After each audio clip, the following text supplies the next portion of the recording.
MR constructions వాళ్ళు గుంటూరుకు 3 వైపులా 3 మంచి అపార్ట్మెంట్స్ నిర్మిస్తున్నారు. పక్కా వాస్తు, మంచి మెటీరియల్ వాడతారు. మేనేజ్మెంట్ బ్రహ్మాండంగా ఉంటుంది. 24 hours water supply, more over time కి డెలివరీ. ఎంఆర్ కన్స్ట్రక్షన్స్, మీ ఇంటిని అందంగా నిర్మిస్తాం. ఈ ప్రభుత్వం వచ్చిన తర్వాత బిల్డర్స్ యొక్క సమస్యల్ని ముఖ్యమంత్రి గారు ప్రత్యేకంగా వారితో డిస్కస్ చేసి దాని మీద ప్రాపర్ డెసిషన్స్ తీసుకోమంటే వారితో అనేక దఫాలు డిస్కస్ చేసాం.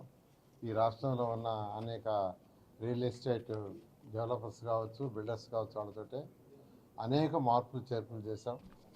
భారతదేశంలో ఉన్న అన్ని రాష్ట్రాలకి టౌన్ ప్లానింగ్ టీమ్స్ పంపించి అక్కడ ఉన్న బెస్ట్ ప్రాక్టీస్ ఏమైనా అవన్నీ తెప్పించి వాటి మీద మీటింగ్లు పెట్టి స్టడీ చేసి చాలా చేసాం. అయినా ఇంకా కొన్ని అంటే హై రైజ్ బిల్డింగ్స్ 18 మీటర్లు అంతకంటే ఎక్కువ కట్టుకునే వాళ్ళకి యాక్చువల్గా చేయడం జరిగింది.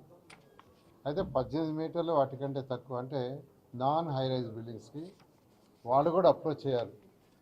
సార్ మేము 1 అంతస్తు కడుతున్నాం, 2 అంతస్తులు కడుతున్నాం, 3 అంతస్తులు కడుతున్నాం, 5 అంతస్తుల కంటే తక్కువ కడుతున్నాం, మాకు కూడా కొంత వెసులుబాటు కలిసి ఉంటే మళ్ళీ టీంలు వేసాను.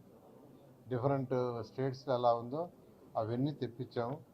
మా టౌన్ ప్లానింగ్ వాళ్ళు అన్నింటినీ యాక్చువల్గా రూల్స్ రెగ్యులేషన్స్ అన్నింటినీ కొంత కన్సాలిడేట్ చేశారు.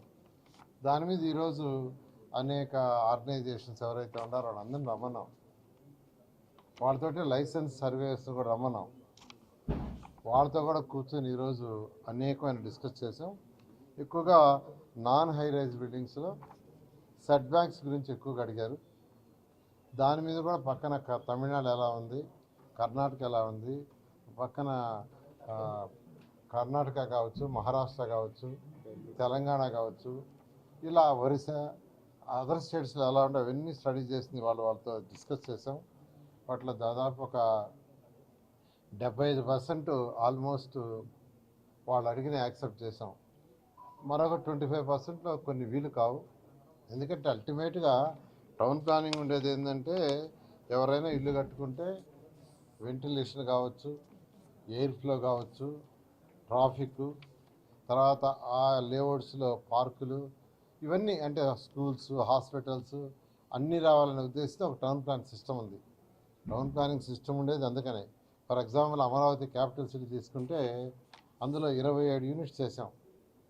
27 మొత్తం 217 చదరపు కిలోమీటర్ని 27 యూనిట్స్. ప్రతి దాంట్లో ఒక స్కూల్ ఉంటుంది, ఒక హాస్పిటల్ ఉంటుంది, ఒక పార్క్ ఉంటుంది, ఇలా ఒక ఇది ఉంటుంది సిస్టమ్. అలాంటి సిస్టమ్ అనేది టౌన్ ప్లానింగ్ సిస్టమ్.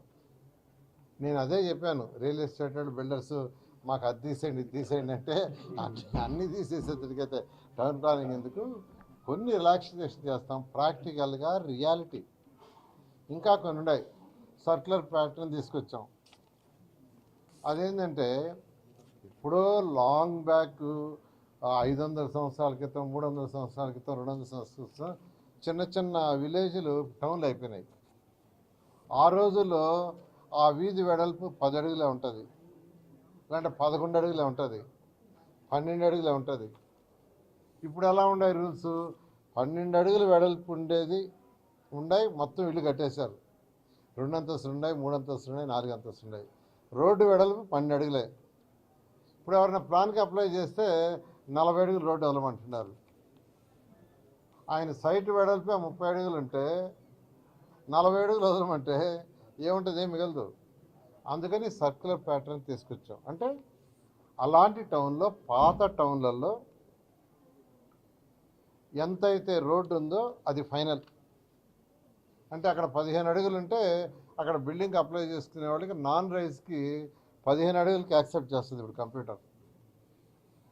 సపోజ్ 11 అడుగులే ఉంది రోడ్డు ఆ వీధిలో, సో ఎవరైనా బిల్డింగ్కి అప్లై చేస్తే ఆ 11 అడుగులకి ఆ యొక్క స్ట్రీట్లో యాక్సెప్ట్ చేస్తుంది. అలాంటి దాన్ని సర్క్యులర్ ప్యాటర్న్ అంటారు. 50% సర్క్యులర్ ప్యాటర్న్స్ ఫైనలైజ్ చేశారు, ఆన్లైన్లో కూడా పెట్టారు.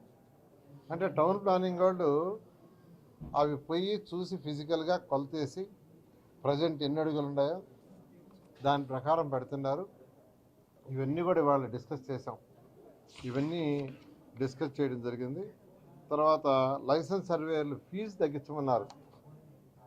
గతంలో అంతకుముందు చెప్పున్నారు, ఈ మధ్య చాలాసార్లు అడిగారు. ఈ రాష్ట్రంలో లైసెన్స్ సర్వేయర్ ఫీజు ₹1.